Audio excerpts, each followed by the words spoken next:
Hey, we got some exciting stuff today. I've got a new software package I'm pretty excited about. It's called JASP.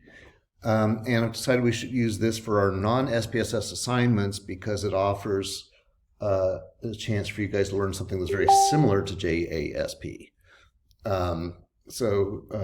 This video is to introduce what JASP is.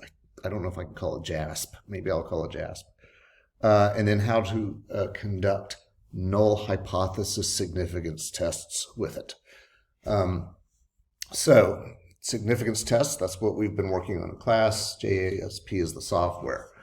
So I'll show you how to use this in a framework called Rollup, or how to download it, how to set up Google Sheets. Either format you use, you'll need Google Sheets. And then how to run an analysis using our factorial ANOVA example with the Stroop test. So let's take a look at how to conduct tests with JASP. The first thing to think about is how do you want to use it? So unlike SPSS, which is owned by a giant corporation, JASP is made by a collective of people who want you to be able to access and use it for free. So one way to do it, this is how I do it. I've downloaded it onto my MacBook here at home, and I have tried it. I went into the office and downloaded it on my desktop at school, which is Windows, and I used it there, and it's virtually identical. So if you want to download it to either of those formats, you can do that, and I would recommend doing that if you have Windows or Mac with available space on your computer. If you're using a Chromebook, or if you don't have space, or if you're doing this on your phone even, there is another way to use the software. It's called Rollup. Rollup is a third-party website that allows you to use runtime environments, kind of like Windows or Mac, using an online platform. So I'm going to show you how to do each of these. There's just a couple extra steps with Rollup. So if you want to use this online without downloading anything, first thing you'll need to do is get an account with Rollup. So just go to rollup.com, and it'll let you sort of automatically create an account through Google. So just use your Augie email, because you'll want to be able to access a Google folder when you run this. Okay, so I created an account, and when I went back to the page, I saw this screen right here. And from this main page, I clicked my name and selected cloud storage. If you look over there in that red box, you see where my name is in the drop-down window. You click cloud storage, and then it'll pop up over here like this. You connect it to your Google Drive by clicking the socket there. So you want to plug it into your Google Drive. Once you do that, you'll be able to run the software package through Rollup, and Google Drive will just be the network drive where it goes to get your data file. If you're going to just download it, you don't have to use Rollup, so you can skip that step. All right, so when we set up data for JASP, we're going to use Google Sheets. If you're using a downloaded version, you can use Excel as well.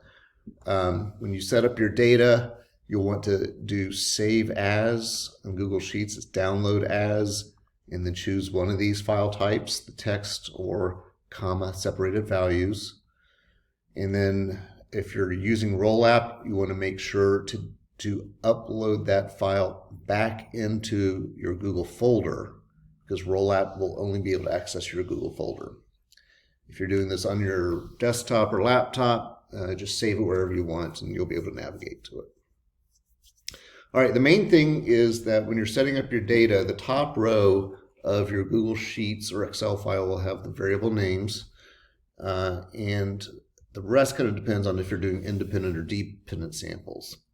In the 2x2 ANOVA, what I did was independent samples, meaning there were a completely different group of 5 people in each of the 4 conditions, and there was nothing connecting them. So that's independent samples. To set that up, I've got one column here with the dependent variable, And then one of my independent variables was format. That's block versus Stroop. I just used a dummy code, 0 for block and 1 for Stroop. And then note my other variable was colors. I had simple and complex. 0 is simple. That means they just named blue versus red blocks. This was complex. That means they named blocks that came in 6 different colors. So notice that with the 0s and 1s, what I have here is a way of representing 4 different groups using 2 dummy-coded variables. Okay, now imagine a different situation. Imagine like that one-way ANOVA that we did with just the block, word, and Stroop. I could have had the same person in each of those 3 conditions, and that would have been a repeated measure study. That's just a form of dependent samples. What I want to emphasize here is that if you are doing something to match up the scores across your samples, then it's a dependent samples variable. Here, instead of dummy coding the format, the level gets its own column. So this is one person, 3 different ways, okay? Now, what they have in common is that for both of these, one row is one person. If the person's in one condition, it's going to be an independent samples, so you dummy code the conditions. If one person's in all of the conditions, it's a dependent samples. Example I'm going to show you today is that right there. I'm also preparing a separate video that walks through this more slowly if you want a slower and more detailed look at how to set up data. Okay, to actually use this, at this point I assume that you've got your Google Sheets set up and that it's in your Google file and that it's either a CSV or TXT file type. If that's all set up and you've got your account, then what you do is you just go to rollapp.com, and if you're signed on, you should be able to go to the products menu and look for that icon right there. That's the funky looking J that goes with JASP. You get to the main file menu. Oh, by the way, it'll ask you if you want to upgrade to get full features, and everything I'm assigning does not require any upgrades. The stuff I'm assigning is all available for free. From the main window, choose this File tab right here, and then here we go. That pops up this window right here, and what we want to do is choose Computer. I'll draw lines for you. When you choose Computer, this window opens, so you go to Browse, and when you go to Browse, up here, there's a little thing that says My Google Drive, and that's where your Google Drive will be. If you've already have your data ready, you should just be able to navigate to that file. And be patient, because what happens is when you click Browse, it's going through JASP into Rollapp, into Google, and so it's making a bunch of steps and it could be very slow. So if you click Browse, give it a second. That might pop up. So anything there, I like count like 5 or 6 before you start with the question whether it's working. All right, so once you find your data in there, you double click it and you can pull it up. If you're using the downloaded version, I found that it's very standard. It's just like using Excel or Microsoft Word to navigate to this, and it goes a lot quicker. So you would just go File, Computer, Browse, and for me, I went to My Documents, PS240, and found my document. So pretty easy if you've got the downloaded one. So I'm just going to pop past that one. Okay, now at that point, whether you're using the online or downloaded ones, it's the same. At this point, you're using the analysis and descriptive statistic engine. So the thing that you'll see in this example is that my data set has 3 variables here. The top row is labeled with the words, and all the numerical values are in here just as I had them typed. Notice that up here, I've got 6 main families of things that I can do. And of course, there's ANOVA. That's what we're working on, so we'll be headed to that in just a few minutes. Okay, so I'm going to show you a particular type of analysis, and I bet that if you get through this one, you would be able to do a one-way ANOVA or a t-test. I've looked at the t-tests. They're pretty simple, and they use a lot of the same basic actions, just pointing and clicking and making decisions. So I think you'll be able to get it. All right, so I'm choosing an ANOVA. It's that little thing right there. And when I choose that, it's going to pull up a different screen. Here it says okay, my microphone stopped working all of a sudden, but I think we're back. All right, so anyway, I'll identify the dependent variable as seconds.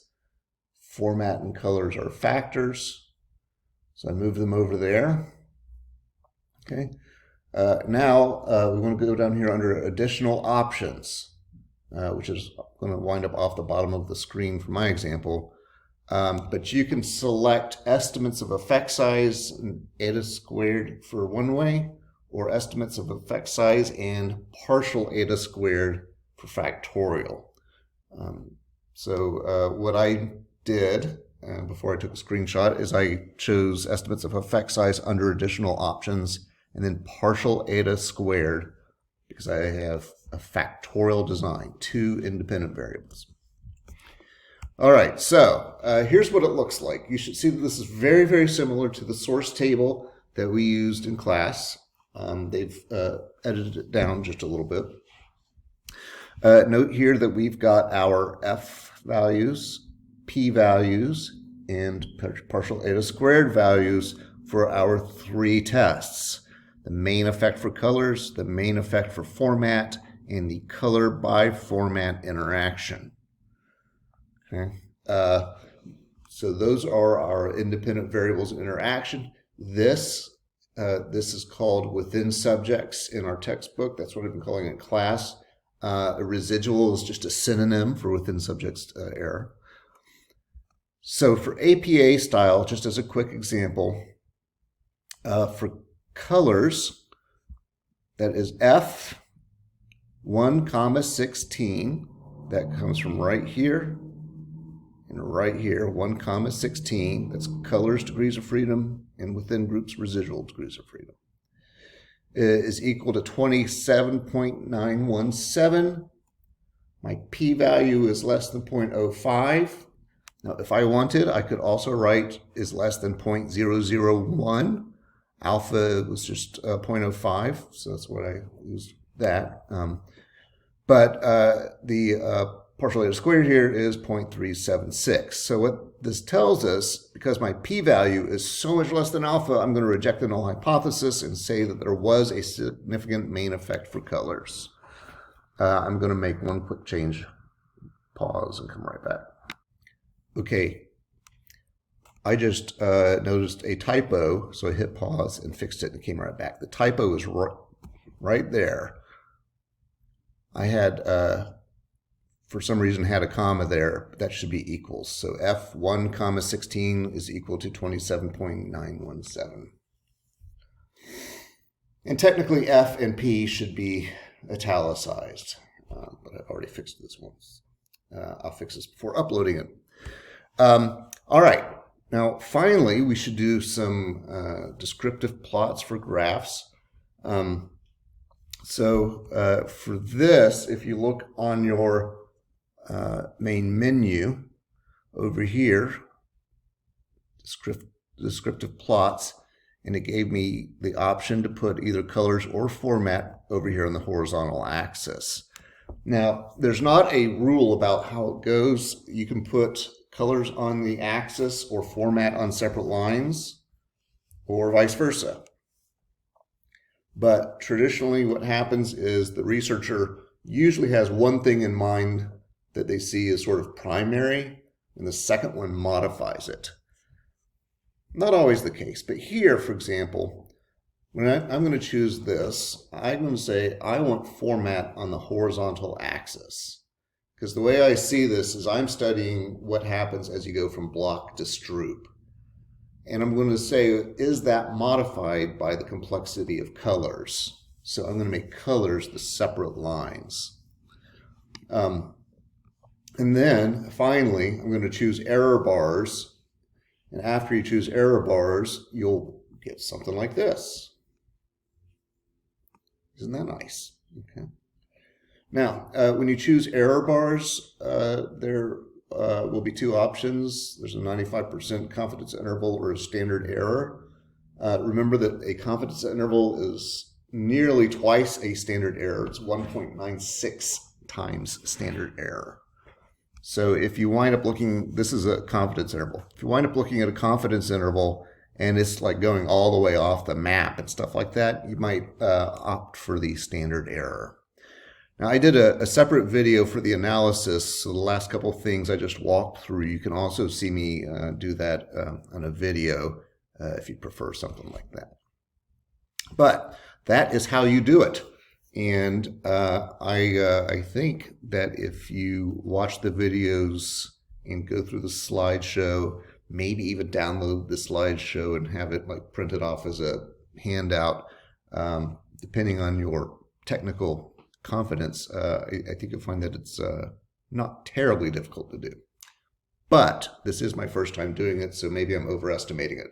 Don't be afraid to send me emails, or we'll come by on Monday afternoon, and we'll be able to take care of it in office hours. Okay.